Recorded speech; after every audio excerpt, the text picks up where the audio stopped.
Hi mga sis! So, for today's video nga mga sis, ito na nga ang day 2 at day 3 ng fiesta vlog natin. Wala naman nga masyadong ganap sa tapat ng bahay namin tuwing day 2 ng fiesta, kaya naman nung umulan nga ay talaga nagparty-party pa yung mga tambay sa amin sa labas. Ay ate ko, nung nakita ko nga umuulan, ay nagtanong nga ako sa sarili ko, bakit nung day 1 hindi umuulan, mainit ang fiesta? 4 days mission nga mga sis ay ihahatid namin sa sakayan si Mamew. After nga namin siyang ihatid ay dumiretso nga kami ng plaza para bumili ng mga makakain. Ay, alam nga namin na baka matraffic kami mamaya pabalik at papunta ng simbahan dahil nga pabalik na ng simbahan si Hapong Iru. Kaya naman nga yung mga tricycle driver sa may toda ay kagad nga sinasabi na baka matraffic kami o kaya naman nga ay bumaba kami kagad kahit wala pa nga kami sa gusto namin puntahan. Naabutan pa nga namin si Hapong Iru kaya naman nga bumaba na kami at sumama na lang sa prosesyon. After nga nun mga sis ay sumilip lang kami saglit sa simbahan at hindi na nga kami nagmisa dahil nga naka-shorts lang kami ni ate. Ay rugo mga sis, Makarina naman nakapantulog din ako. Si Simbawari ako nakapantulog. Hindi naman nga ako masyadong nabasa pero pawis na pawis naman nga ako mga sis. Yun yung natural na pambasa ko. Tama.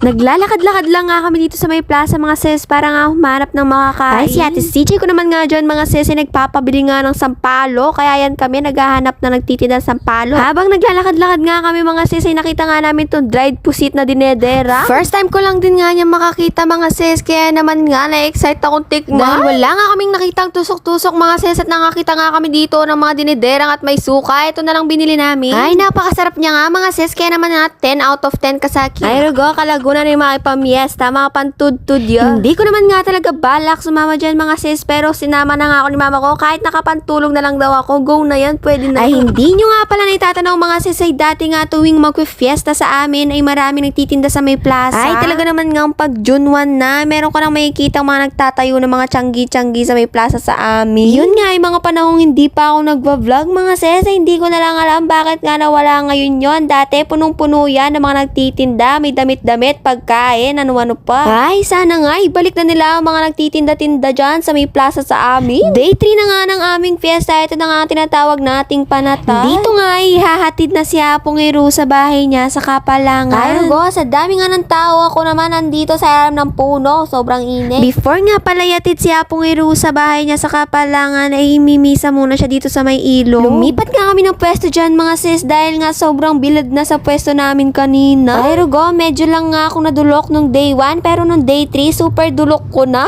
Pinataas dyan nga ni Father yung mga tubig na daladala namin para nga ma-bless.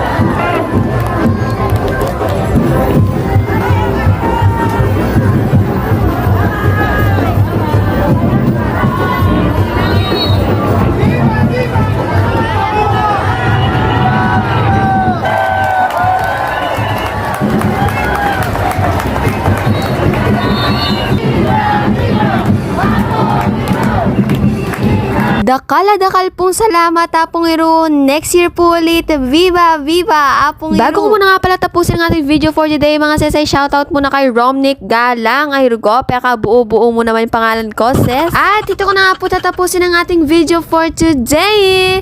Bye!